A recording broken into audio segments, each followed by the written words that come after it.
Broadcasting from the world headquarters of the National Floor Safety Institute is America's slip and fall guy, Russ Kenzie.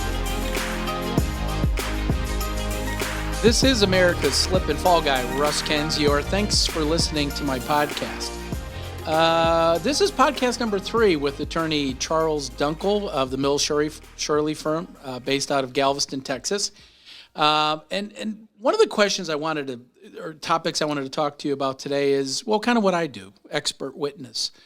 You hire a lot of experts. There's a time that you need one. There's times that you may not. And experts come in all shapes and sizes, from medical experts to engineers to safety experts like myself, and many, many more. So when you're retained by a client on a slip and fall, I know you hire me in many of your cases, but kind of give us an understanding. The role of the expert. How important is an expert witness to attorneys, specifically yourself in defense cases?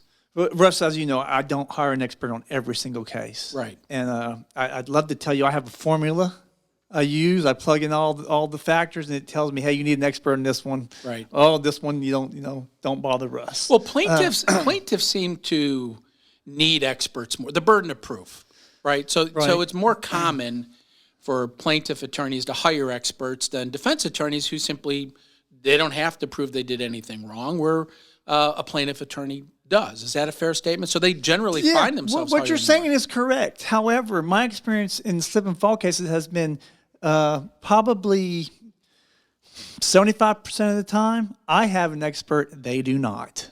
Wow. I don't know why that is Really? in slip and fall cases. Yes. Wow. I don't know why.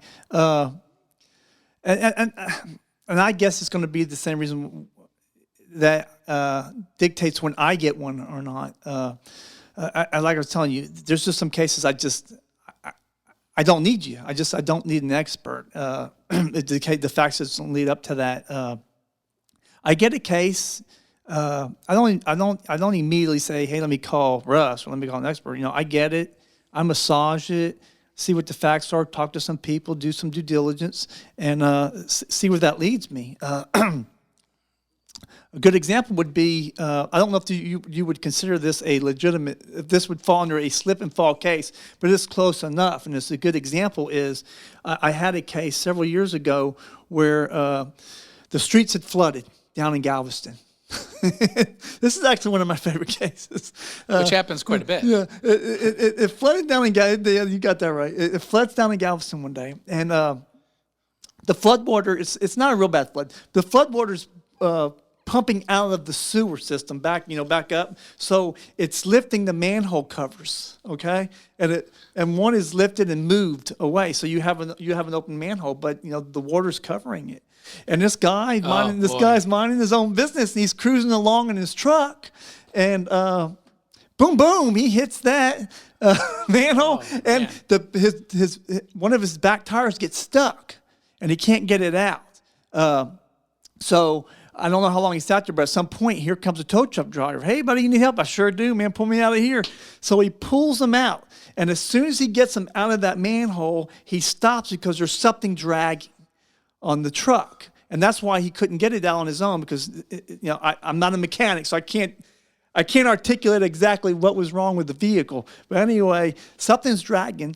So the tow truck driver tells the guy, hey, do you have any rope or anything? He says, I sure do. So the man walks around knowing the manhole cover is wide open. Oh, my God. And Russ, he goes in the hole, down, like completely, 100%. His whole body goes into the manhole. Oh, my God. And he's pulling himself out, and the truck driver, the tow truck driver helps him out and all that. Well, in that case, sorry to say, Russell, you didn't come to my mind at all. I didn't need you. I didn't need you to tell me that, hey, yeah, that was an unsafe condition. But at the end of the day, my argument was, dude, you knew it was uncovered. You were stuck in it for 15 minutes. They pulled you out. You watched the whole thing. You knew about where the hole was. And you step in, you want to sue us? Are you serious? Right. Was it a municipal? I mean, who was he suing? He sued the city of Galveston on that one. Okay. And so I didn't need to ask you because I didn't need an expert in that case. Well, and as you know, I get a lot of calls from attorneys, including yourself, that we just run cases by me. Hey, Russ, I got a case involving whatever, and just kind of free advice. What's your thoughts? And I find myself frequently talking myself out of work because it's if it's something you can do without an expert, the better. I mean, it's all about simplicity, keeping, as I like to say in my practice, just speak to what's relevant. Keep it simple. Right. These cases are not complex. Don't make them complex. And I find, at least in my experience, and I've worked on, I guess, approaching 1,000 cases, believe it or not, all of which are slips, trips, and falls, that certain experts, and I'm going to generalize, but you're engineers. When an engineer is hired in a case, it never seems to fail. They write 27-page reports, very, very detailed, very, very descriptive. They feel compelled to have to take measurements of whatever they can, only to bring confusion. I mean, a lot of it's very, very confusing, and they're very smart, but we're talking about a slip and fall case. I don't know really the true value of an engineer, unless there's a defect of some type of engineering or construction defect. So as you go about hiring experts as needed, how do you find the right people? Who are they? I mean, there's medical experts. I'm sure they serve a different purpose. But talk a little bit about, your experience with hiring experts, or even experts that you've had to depose on the other side. Yeah, I mean, when it comes to expert, again, the facts of the case are going to dictate if I need you or not. Of course, if when it comes to the injuries, and we're contesting them in any way, I'm going to need a medical expert. I mean, there's no ands or buts about it. When it comes to engineers or like what you do, again, it depends on the facts I'm dealing with. And you're right. These are just slips and falls. That seems to be pretty black and white. And I do try to keep it as simple as possible. But sometimes, I have a case that is very on its face. It seems very simple, and as I'm looking at it, I just say, I'm going to have a jury hear this from someone other than myself. A good example is, I believe you were the expert I hired on this case. This gentleman went and paid. He was paying his insurance bill. He walks out of the building, and he tried to step over, I'm going to call it a planter. You have cement, then you have a tree in the middle of the cement, and around the tree they put dirt and they put those borders. I think they're little metal borders. Yeah, plant bed borders, and they're an inch or more high. I don't know how far they go on under the surface, but he tried to just take the shortcut and just step over that. And when he did, he tripped on it. Now, one thing you got to know about this case is this guy, and I'm going to be on the low end when I say this. He was easily 400 pounds, easily, and so it wasn't going to take enough. I mean, it wasn't going to take a lot to bring someone that size down if they lose their balance and that weight shifts. And so he stepped over that and he caught the edge of it, and he probably, in talking to witnesses, he stumbled for, I swear, they said a good 10 yards, just trying to get his balance. Arms are swaying, and there's just no way he's staying up. When he comes down hard, and he comes down, the majority of his body hits concrete. His face hits a vehicle, a parked car, and I'm telling you a story, and I'm thinking back on it. And I liked the man. I liked him. He was a really I mean, it was Santa Claus. It was Santa Claus fell. But in that situation, they were complaining over that plant border, or I'm just going to call it a planter. It was of that planter, and I went to the property, and I looked at it, and there were several there, and you see them any big city, you're going to see these planters, and I think this is the case, Russ, where I asked you, is there any way you can get me stats on how many commercial buildings in a certain geographic area are using those planters? And I believe that you were able to do that for me. And it was significant. It was so significant. So using those was nothing out of the ordinary.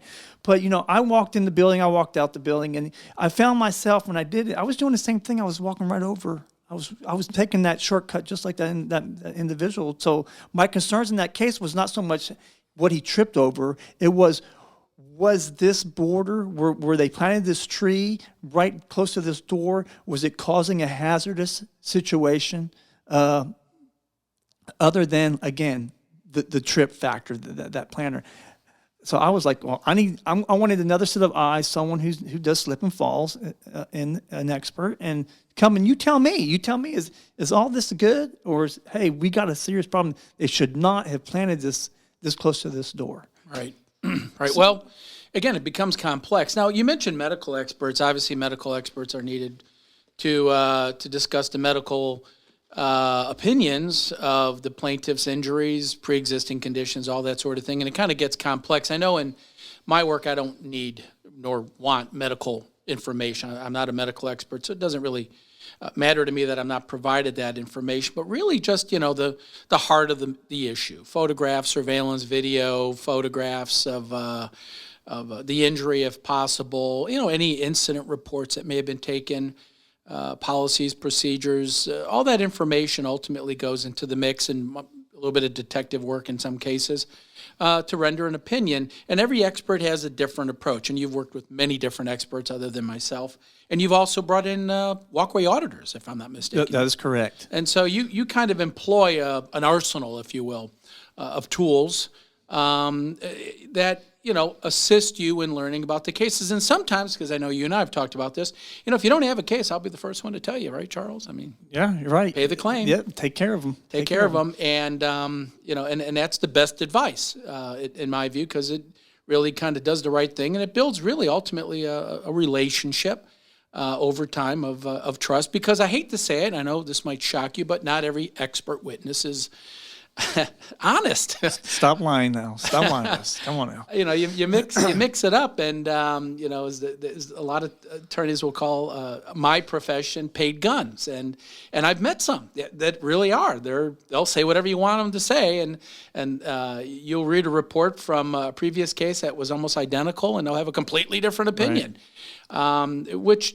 again does damage or does harm to my profession.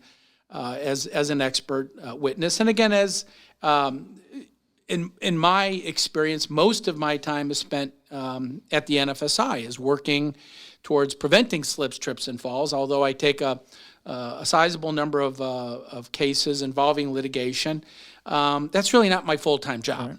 And I know in many cases, there are some experts that's all they do. They're just full-time expert witnesses. You probably have some stories you might want to share about the folks that you've worked with in the past, good and bad. Any? As far as experts? Yeah. I've had my share of bad ones where, I had them where they couldn't even give the definition during the deposition of negligence, and the definitions is sitting right there in front of them in their report. Pick the report up and open it up and read the definition of negligence. So I've had that. And I've had some really good ones. I have, it's not so much, of course, I need your opinion. If it's the opinion is, hey, this is legit. We harmed them. You need to take care of them. Fantastic. Tell me that. I need your opinion. If you say, hey, no, there's nothing inherently dangerous here at all. This is open and obvious. They should have seen it. Fight. And what I need that, but also what I need is someone who can sit down in front of a jury and give an opinion, tell the story, bring it down to the jury's level. Not that juries are stupid, they're not, but don't use all these high-tech words that they don't hear every day. Bring it down to their level. Explain why you have this opinion. Give them something to chew on. That's what I need. I need your opinion. I need you to be able. So when I'm looking for an expert and I want to bring an expert in, when I first meet them, they don't know, but I'm interviewing them to say, hey man, what's their jury presence? How will it come across? Would they like them? You get a lot of witnesses and experts that, they have no bedside manner. They just don't get it. and you try to, hey man, you can't act like that. You can't talk like that from jury, and you can't change them. Yeah, can't change the spot on a dog. And so I've had the good ones, I've had the bad ones, but I've been doing this long enough now that when I sit down with an expert and I want to hire them, I'm interviewing and we're talking, I can get a good feel how they're going to present. Now, not to say I hit a home run all the time, because I've had experts where, man, off the record, when we're just talking, they're the life of the party. They're engaging, man. They just capture a room. And I'm like, oh, this guy's going to be fantastic. Man, they hit the hot seat. They get on that stand, man. And it's like, I got a whole different person there. They're a robot. They're just, yes, no. I'm like, man, then, we'll take a break. I'm like, where'd you go, man? Where'd you go? I need you back. I've been through it all. When it comes to experts. Well, you bring up a good point. There are people that have technical knowledge, advanced degrees, very, very intelligent, but really lack those personal relationship kind of communication skills. I guess that's what you're saying, is being able to communicate what they know to a lay juror who's not a PhD. Right, exactly. And I find in at least my area, my practice, that's important, is to be able to be relatable.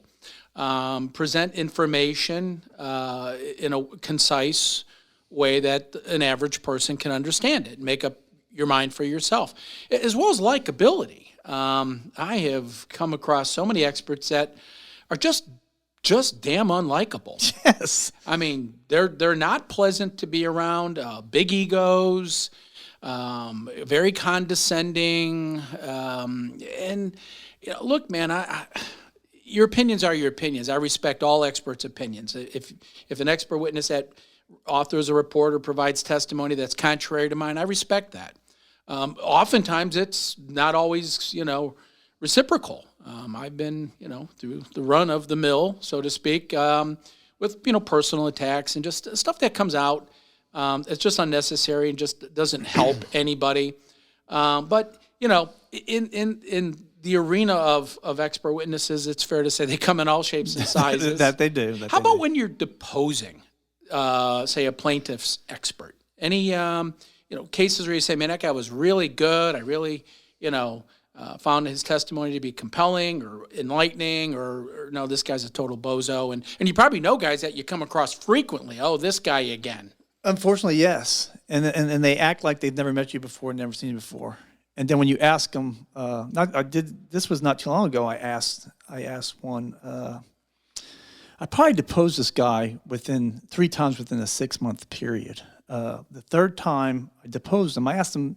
There's at the beginning of these expert depositions. I mean, there's certain questions that are asked in every single deposition. One of them is usually, how much plaintiff's work do you do versus defense work?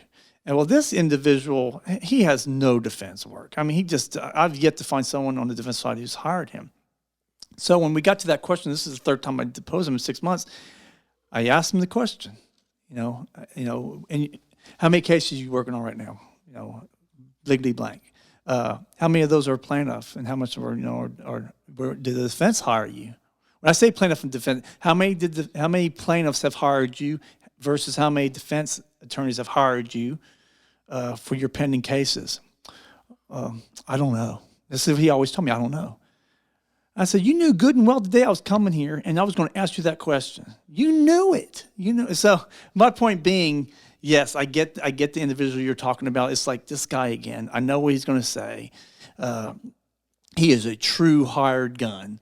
If the defendant didn't do anything wrong, it doesn't matter. If you hired him, he's going to find something that the defendant did.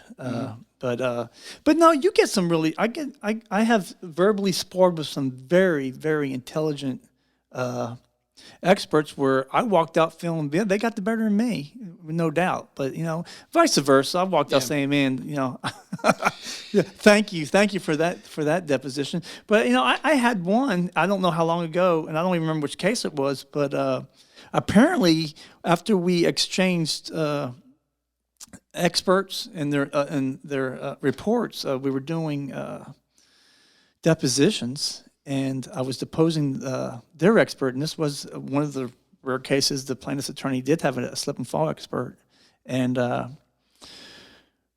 I brought up your name, with the belief he knew you're my expert. I mean, we had exchanged reports and everything, and so I brought up your name, and I said, Ken's here, and he's like, absolutely, yeah. And what do you think about him? He's the expert's expert, and I think I told you this story before. I said, really, he's the expert's expert. But what would you say if he got to review this case and he had a 100% opposite opinion of you? Oh, that wouldn't be the case. He wouldn't have that opinion. I'm certain. And I'm just dumbfounded because I'm like, how does he not know that you're not my expert? I mean, what kind of preparation took place on on that side? And when I pull out the report and hand it to him, the whole deposition changed at that moment, and I want to safely say the value of the case came plummeting down for them. Well, that's happened to me. Actually, that's happened to me at least one other time, where I recall a case I was retained in where the opposing counsel's expert spent, I guess, a fair amount of time in his report disagreeing with my opinions, and somewhere throughout his report he actually cited a quote from my book. But he didn't somehow connect that I was the author of the book as well as the report. And so it came out where, well, wait a minute, you disagree with Mr. Kenzier's opinions, but yet you're citing his book as authoritative. And he basically didn't know what to say. And so what he said was, I didn't know that was the same guy. Now, look, Charles, my first and last name are not, Russell Kenzier. That's not, John Smith. There ain't many of us out there. In fact, I've never met another one. But lack of preparation, you used a good phrase. A lot of experts they take shortcuts. They write the same report. You probably see that a lot where, it's a boilerplate. They've written this same identical report. It's a template for 20 different clients. Sadly, I have to say a lot of defense experts, in my experience, are just that. They just do defense work. They're kind of a hired gun on the reverse side for defendants. And, no matter what the defendant did, it's always right. And I reviewed, there's several national firms, engineering firms that just do defense work. They get hired, I guess, through the insurance industry. But I've read, 6, 7 reports from the same firm that were like copy and paste. Absolutely, yeah. And you sit there and go, how is it that, 6 different experts from this one firm wrote identical reports? It was like a template. A seasoned attorney like yourself, you kind of see through that. You kind of know what you're up against or what you have.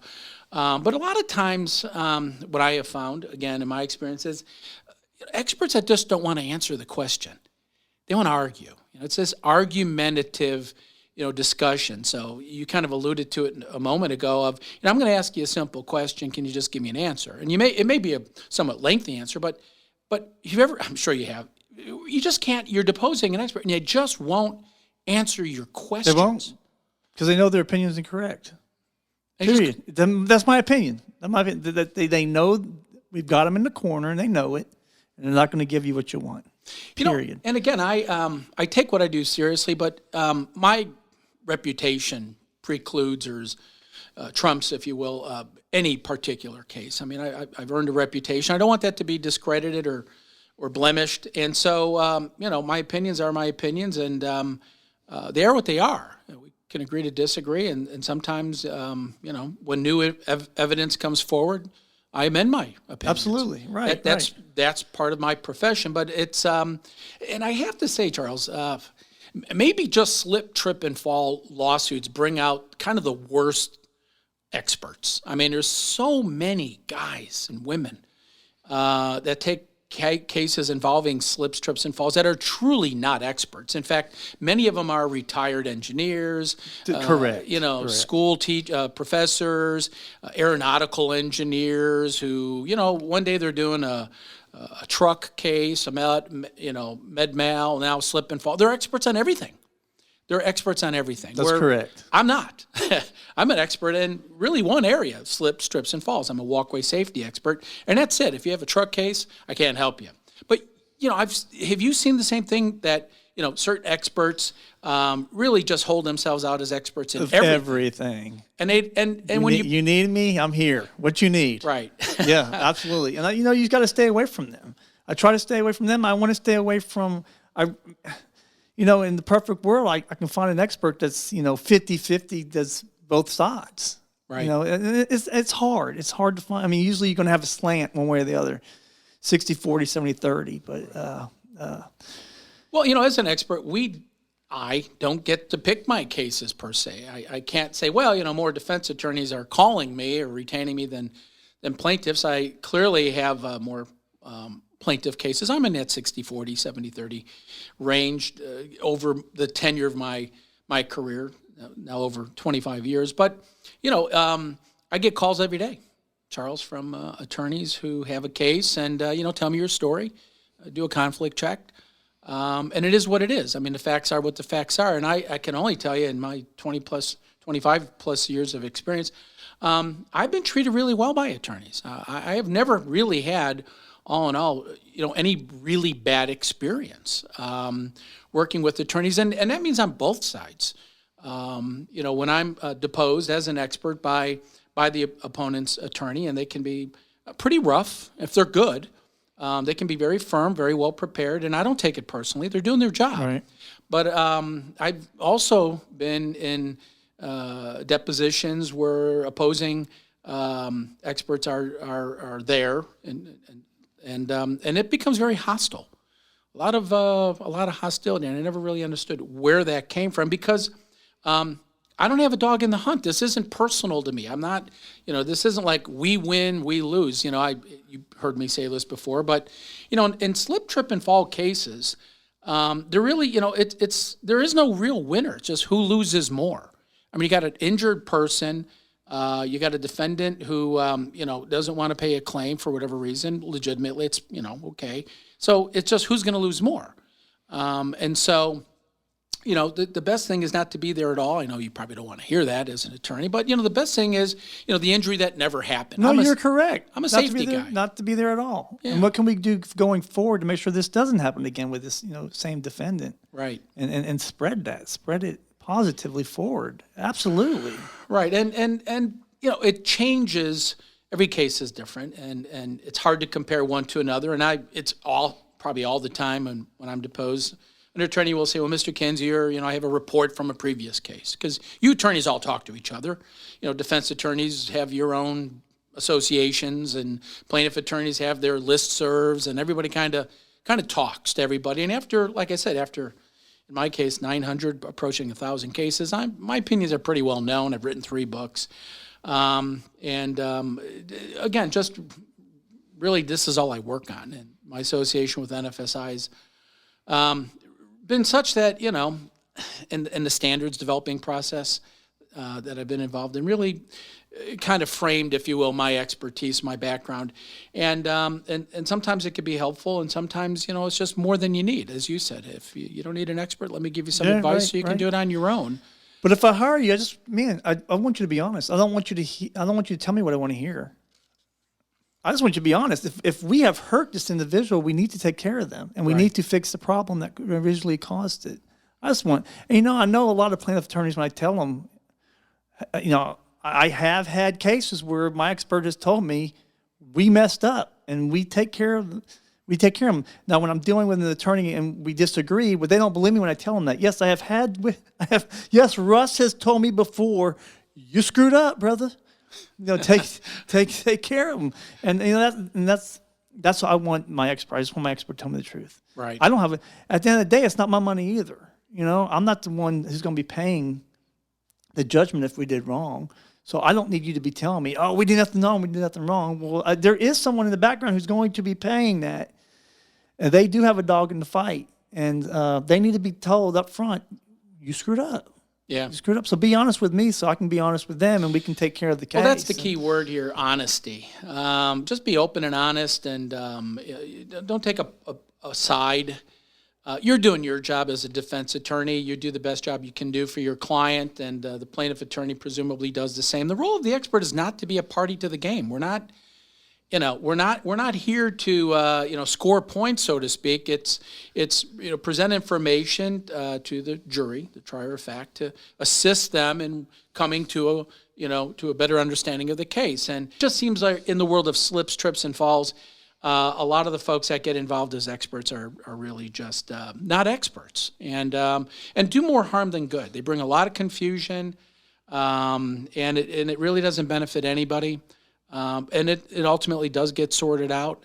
But I don't know if you've had any. Yeah, but one thing that you're hitting on though is, I don't just hire you or another expert just to have one in my pocket. Number one, like I said, there's cases I don't get an expert. I can look at it myself, say, okay, we don't need one in this case.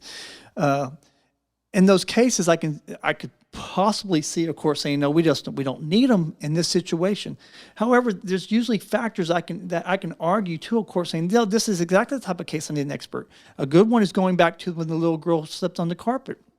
If you recall, you went and you cut the section to the specific spot she said she fell. We cut that carpet out.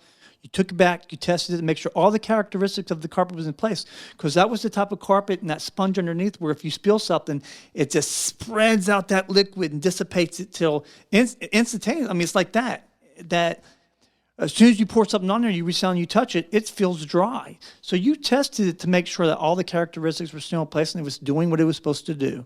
And you tested the age and all that good stuff. In that case, which we didn't end up going to trial, I needed you. I think any court would have said that is a legitimate area of expertise, knowledge that a jury would appreciate and it would help them. Right. And the same thing with the large man who fell. It wasn't the planner. I don't need an expert to tell me, yeah, he tripped over the planner. I needed to know, was it just hazard? Was the situation the way the layout, the design, layout, was it inherently dangerous? I needed you for that. I didn't need you for anything else. And I think, again, that type of case, that type of situation dictated an expert would help a jury.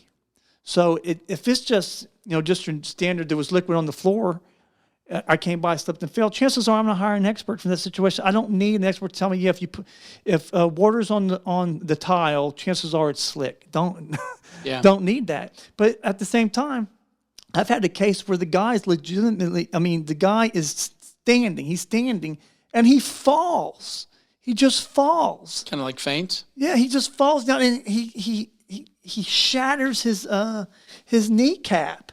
And I'm like, well, there's got to be more to this story. You just don't fall. So in that case, I did hire you, but I hired the floor auditor. I said, maybe the characteristics of the tile, there's something wrong with them. Right. Maybe, because this was in a restaurant in the kitchen where certain tile was placed in that kitchen to prevent slip and falls. And so I make, was there something wrong with the tile? So I brought him in, I brought you in, and y'all came in and assessed the situation for me.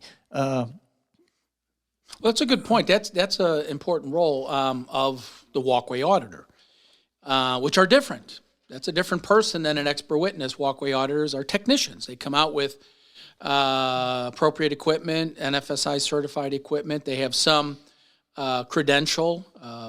At NFSI, we have an accreditation called the Walkway Auditor Certificate Holder, or WAC, W-A-C-H.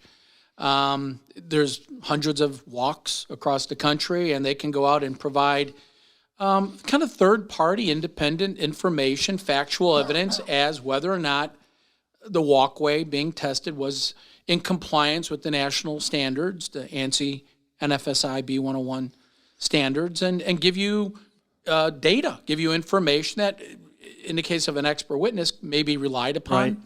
Right. But it kind of separates, the testing from the opinion side to provide really more credibility. Personally, I find, as when experts are out doing testing, if you hire me as a defense attorney or I'm hired by a plaintiff attorney, and you're going to go out and do testing, it never seems to, to surprise me that, wow, you got data that exactly supported your client. So plaintiff attorneys always seem to, experts, Plaintiff experts always seem to find floors Yes. are slippery, and defense experts always find it's Yes. not. You know what? Maybe it is, maybe it isn't. Right. But I fundamentally believe it's a conflict of interest. I don't think experts in expert witnesses in slip fall cases should be doing the testing. It just it brings a conflict. Just hire an auditor, get some data, show me the report. Nobody's got a dog in the game here in the hunt, and let the chips fall where they may. And by the way, testing a floor today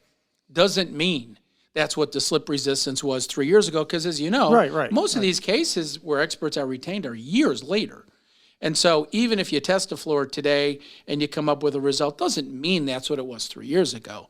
There may be some important data or information within the test that provides insight, but it's not a definitive example because floors slip resistance change, frequently over time with wear and tear and maintenance and contamination, especially in restaurants. Yeah, and hey, what kind of shoe you got? What's the sole of your shoe made out of? I mean, that plays into it too. So before I let you go, what has been the biggest slip and fall or trip and fall case you've ever worked on? I never asked you that. What do you mean biggest? Well, biggest as far as, man, this was a ginormous case. It went really, really bad or went really, really good, or, anything stick out of the run-of-the-mill where it was just as monumental, like case? The ones that usually stick out in my mind are, for one reason or another, there's a sad ending, and it's not because we lost or we prevailed or we settled or we didn't. I had a case a few years back, and this gentleman, very big man, muscles, not obese, but very walking football player, just huge guy, and nice guy. Really, I tend to. It's so rare, Russ. I don't get along with the plaintiff's attorney, and I tend to like their clients. That reminds me when I was back in my DA days, being a prosecutor. Same thing. We'd be on break, and I'd be talking to the defense attorney and his client, and the client was like a DWI or something. Life of the party guy, unfortunately, but great personality. I ended up liking these people. But this gentleman, man, saw the earth guy. And, the issue in the case was, again, was it open and obvious? It was a new construction. It was a shopping complex. And there was a step that it was a flip of a coin if it was open and obvious. I mean, it really was. I was on the fence. I kind of was dictated by, which direction you came in, kind of thing. And so I went ahead and took the position that I could see how this accident happened, that we need to fix that so it doesn't happen again. And so we ended up settling it. But the guy passes away shortly thereafter. And I mean, he was like 35, 36. Wow. And unfortunately, most of the time I think about my case, I think the ones that really ring in my mind are those sad ending ones like that. I mean, I'm like, man. I mean, it was shortly after the case. A guy died. And for a while there, I thought I was bad luck because I had like a run of 3 or 4 cases. As soon as they were over, the plaintiff passes away. I'm like, wow. Yeah. So I think about those kids. But as far as just like representing a well-known name, and I've had that opportunity. But these slip and falls you can kind of gauge, where the damages are going to come in at. Very predictable. Yeah, you're right. And so, like I said, I have a lot of horror stories I could tell you, and I have a lot of funny stories I can tell you about these cases. And these cases have lives of their own. Like again, the rug case we keep going back to. That went up to the appellate court a couple of times on different issues, from the attorney, plaintiff's attorney getting awarded attorney fees at some point, to the ad litem trying to get something he wasn't entitled. It was I think the case started in 2007 and ended like 2012. Wow. It was bizarre. So of course that one sticks out in my mind because of the length, the life of the case. But I've had so many, and some of them you just shake your head at, and some of them you're like, you're making this up. I had one not too long ago where the lady slipped and fell twice, same spot, within 5 minutes of each other. Why? One of your little signs that you got the little patent on is out. The place is being mobbed.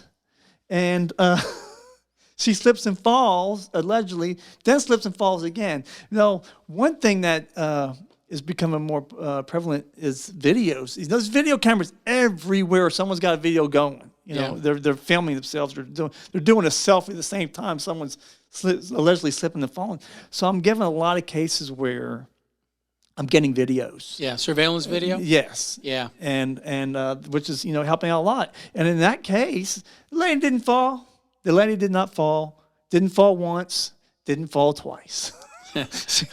she never fell. But that all goes back to when we were talking earlier, one of the other podcasts about, a lot of these people think the insurance company's just going to bend over and say, here's some money, go away, please. And I'm glad to say that I think we're really getting away from that, and the carriers are really starting to put up a fight. Well, we've been speaking with Charles Dunkel from the Mills Shirley firm out of Galveston, Texas. And how can they reach you again? millsshirley.com. millsshirley.com. And appreciate you coming out again today, Charles. Oh, you bet. I appreciate you inviting me, talking about it, brushing off the cobwebs of my brain to remember some of these cases. It's funny how fast time just doesn't play games. It just moves. Boy, that's right. It waits for no one, huh? Right. So. Well, thanks again, and we may call you back. Absolutely. I'd be more than happy to come back and talk some more. It's an interesting subject. That's needless to say, it's a very interesting subject. Yeah, fun. Just talking to law is pretty interesting as far as I'm concerned. Well, you have a safe trip back to Houston, and like I said, we hope to get you back. So you bet, Russ. Thanks to you. This has been America's Slip and Fall Guy, Russ Kenzior, reminding you to make sure your next step isn't your last step. Take care.